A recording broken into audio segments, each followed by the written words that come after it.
আজকে আমি টমেটো দিয়ে শিং মাছ ভুনা করব। শিং মাছ ভেজে পেঁয়াজগুলো হালকা ভেজে নিয়েছি। এবার টমেটো দিব,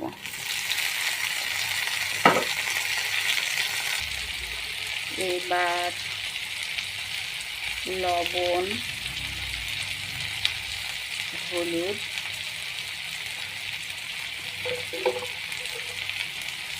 ধনিয়া গুঁড়া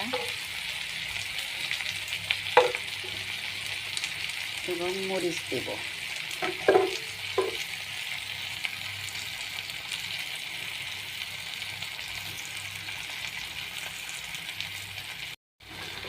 এবং মরিচ দিব, অল্প একটু পানি দিব।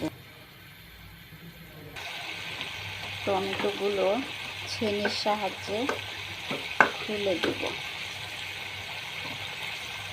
মশলা কষানো কমপ্লিট, এবার মাছগুলো দিয়ে দিব।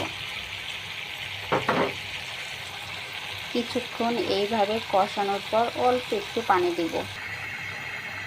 আমার মাছটা মাখা মাখা হয়ে গেছে। এবার কাঁচামরিচ কুচি দিব, ধনেপাতা কুচি দিব।